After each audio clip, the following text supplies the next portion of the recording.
So it's kind of odd to consider given that Season 1 was so long, but Season 3 is actually right around the corner. In fact, we're just over 2 weeks away at this point from seeing a new season launch. Now, with that in mind, we're coming up on what will be our first reveals here for that upcoming season. Earliest maybe being sometime this week, but most of them likely coming as of next week sometime, and then leading into that Monday and Tuesday before the actual season launches, about 2 weeks from now. So in the meantime, I wanted to detail a few high-level additions here that have been mentioned, confirmed, and hinted at for Season 3 of the upcoming Modern Warfare 2 season. So as we go along, drop your thoughts below. What would you like to see? Anything we don't quite discuss here in this video? Anything in particular? Anything that we do talk about? Feel free to let me know down below. But if you enjoy the video, you find it at all insightful, do me a favor and drop a like on it. And if you're new to the channel, consider subscribing to stay up to date with all things Modern Warfare 2 and other FPS content here in the near future. I'd love to have you in the community if you'd like to join, but as well, make sure to check out my friends over at GamerAdvantage for the best blue light glasses on the market, but more on them later. For now, let's jump into what Season 3 has to offer, or looks to offer. So of course, we know each season will bring with it new weapons, operators, maps, and all, but in this, I want to talk a bit about some high-level aspect things beyond just that main content seasonally that kind of act as main pillars of the game content, things that go further than just maps and guns. The first of which is Gunfight, something that we had heard all the way back in June, our first discussion of it unofficially because it was first revealed to creators and press in pre-reveal briefings with Infinity Ward back before the game was ever officially revealed to the world, that it would be coming, but they stated that it wouldn't be at launch, instead sometime later post-launch. People took that to mean maybe around Season 1, Season 2, but of course, we didn't see that happen just yet. And for the longest time, we had no official mention or confirmation of it until recently. It was confirmed by developers and the official socials that it would be coming with Season 3 and beyond. However, if I'm taking educated guesses, while we don't have any specific time frame in Season 3 on when that will come, despite being confirmed for Season 3, I'd imagine it's one of the key marketing points for Season 3, meaning that it'll likely be there at launch of Modern Warfare 2's third season, rather than coming in season like a raid or something like that, though that part is still possibly up in the air. It's not confirmed 100%. However, it would be in line with prior leaks. As we talked about a couple of weeks to maybe a month or two ago at this point, in December, there was an internal data leak for Activision and some of the content schedule. Somebody at Activision ended up having their account locally phished so that they had access to the Activision networks to see these sort of things in these documentations, laying out the plans for the upcoming year. Now, we broke all that down previously. There really wasn't a whole ton beyond, again, Gunfight and then some like other additional details for content coming each season and what is codenamed Jupiter, which is COD 2023. We broke all that down, but the prior data fished from that documentation was that Season 3 would see 4 Gunfight maps, Season 4 would see 4 Gunfight maps, and Season 6, which may potentially now be Season 5, given the way that everything's shaped up with recent delays and everything, kind of lessening that window where we may only have time for 5 seasons. There was no listed Gunfight maps for that final season. So at the very least, it seems like we'd have 8 preliminarily leaked on the drawing board, and leaker Modern Warfare 2 intel detailed maps in the game files that could be tied to Gunfight maps as well.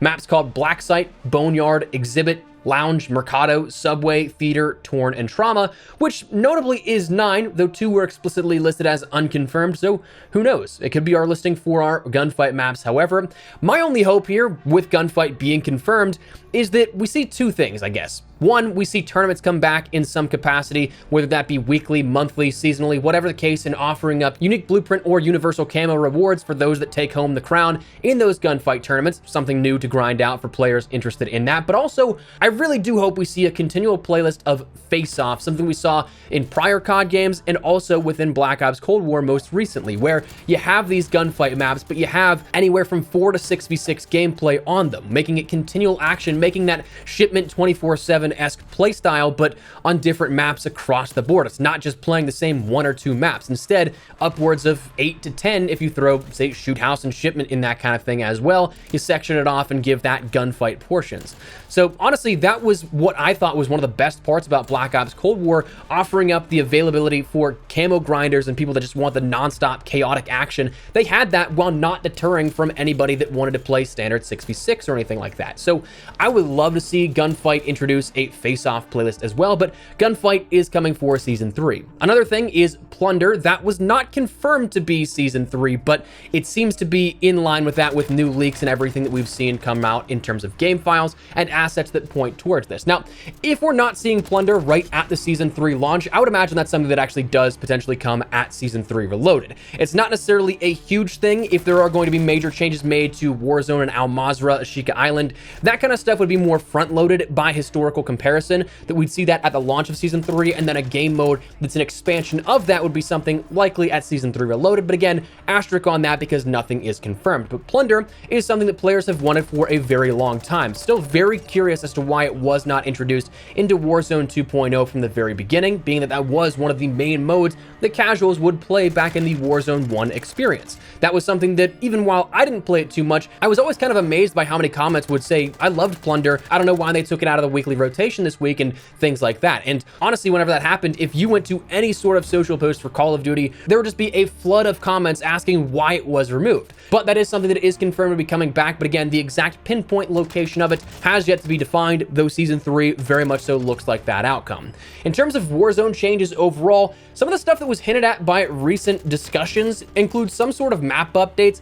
As for what that would be, whether it's Ashika Island, whether it's Building 21 for DMZ in some capacity, or Al Mazrah overall, there's a lot of stuff that I think you could do in terms of dead space, especially with Al Mazrah. There's a lot of stuff I think that could fit into various different zones of that map, but we'll have to wait and see. The sniper one-shot meta, I think, was teased by that St. Patrick's Day one-shot sniper, where unlike that St. Patrick's Day event and the one-shot down anywhere on the body, it is something that players have been asking for this for quite some time. Honestly, I feel like one-shot headshot snipers made for some of the most exciting clips in regards to Warzone 1 in the past. So giving that sort of excitement for those hero style plays or those awesome clips can really do well for the game in its current state right now, getting people excited potentially to play once again. And amidst ever-changing TTK values adjustments that we've seen here over the last season and a half or so, that is something that it wouldn't surprise me as well if we see that. Movement changes have also been teased by Jowo, who mentioned that he had heard that animation adjustments are coming, not necessarily like your movement changes to slide canceling or anything like that, but instead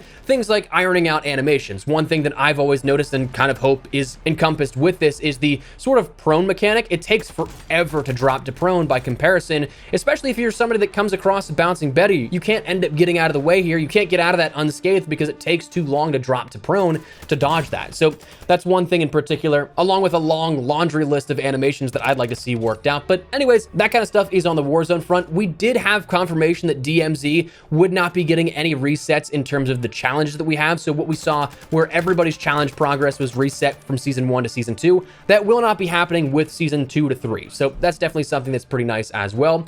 As for some further references beyond stuff that might happen in Season 3 or may happen a little sooner or later, it seems like there's going to be a Ricochet update where it was detailed that that'd be coming soon, but I kind of expected that to be coming before Season 3. But with only 2 weeks left, it wouldn't also be surprising to me if it is now tethered within that Season 3 update for Warzone 2 as well as Modern Warfare 2. Warzone Ranked is also something that a lot of people are looking forward to in regards to upcoming pillars of content and ways to play the game, though if I'm honest with you, I would imagine this is Season 4 at the earliest. Based off of how much we've seen given season over season, it seems like Season 3 kind of has its handful. Content in the way of new maps, modes, operators, weapons, everything like that, plus also what we see in terms of Gunfight, building out at least potentially 4 maps with that and the launch of that game mode, Plunder potentially coming in season. I just wouldn't see them using something that has been asked for 3 years now in regards to a ranked system, using that as a marketing tool whenever that kind of stuff exists as well. For me, I kind of see that Season 4 may be our first sort of blank period, which is kind of weird because it seems like everything we've seen up until this point is stuff that you could have seen at launch. I mean, Warzone 2, DMZ being the focal points of Season 1, Season 2 being ranked play, something that players have said, hey, we need ranked play at launch for at least 5, 6, 7 years. The last game that had a ranked play in it at launch was Black Ops 3 in 2015, so that should give you any indication. If we see Plunder and Gunfight added in, 2 staples that, again, many players would argue should have been there from the very launch of either Warzone or the full launch of the game in Gunfight's case, that kind of stuff, it seems like the first down period in those sort of pillar launches would be a Season 4, which in that case, I kind of think that they might just introduce that then at that point. And I will say, with how much ranked has kept me intrigued in Modern Warfare 2's MP, I think the same could happen for me in Warzone, but honestly,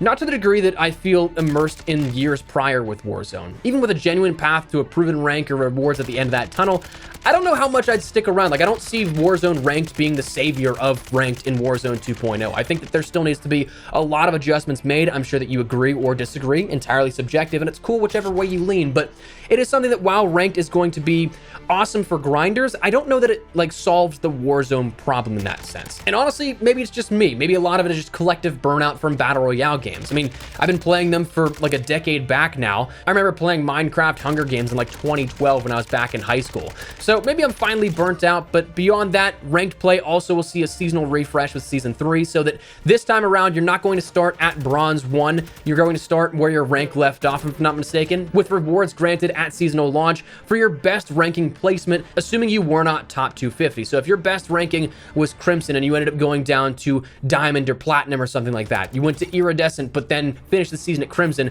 you'd end up getting that top tier of ranked play reward here outside of, again, 250. Top 250, to earn those rewards, you have to finish the season in that top 250, and whoever finishes top number 1 gets that, of course, exclusive reward of a sort of unique weapon charm as well as calling card for the designation of number 1 overall. So that kind of stuff is the only stuff you actually have to stay there at the end of the season. But that's Season 3 in a nutshell, and the big things we already know about here in regards to the gameplay loop. Again, beyond just weapons, maps, modes, operators, store bundles, and stuff like that. So that's what we're gonna call it. Just wanted to fill you guys in here and give you guys a little bit of an update going into the week here. But before we wrap everything up, do me a favor, check out my friends over at GamerAdvantage. I know you guys have heard the pitch before, but truly check them out if you guys are at all interested in investing in your vision health. For me, as someone who's at my desk 7, 8, 9, 10 hours a day sometimes, the effects of blue light have absolutely been something that I have noticed over the years, and having used generic pairs off Amazon, I know that GamerAdvantage is a bit more of an investment, but truly, I think the quality is unparalleled and absolutely is reflective of that price increase. Now, GamerAdvantage is the best blue light glasses on the market to me because they're the most comfortable, lightweight, and durable frames that I've ever used, and also their lenses, while clinically proven, can be prescription compatible, and insurance can cover that cost too, which is pretty nice. So if you guys would like to learn more about how the science of it all works, if you guys would like to check out their clinical studies, just learn more in general, links in the description below. But if you guys want to pick something up for yourself, use code Espresso for 10% off your entire order. But that said, that's what we're going to call it. Let me know your thoughts down below. What do you guys think of Season 3 and beyond here? Do you think that we'll see all 3 of that kind of stuff? Plunder, Gunfight, maybe even Warzone ranked in Season 3, or do you think we'll see it partitioned out like we talked about? Whatever the case, drop your thoughts below. If you enjoyed the video, you found it at all insightful, do me a favor and drop a like on it. And if you're new to the channel, consider subscribing to stay up to date with all things Modern Warfare 2, Warzone 2, and anything FPS related. We're starting to branch out, try some variety content, so if you guys are interested in any of that, make sure to subscribe button to stay up to date with all of it. For now, thanks so much for watching. My name is Espresso. I'll see you guys later. Take care, and peace.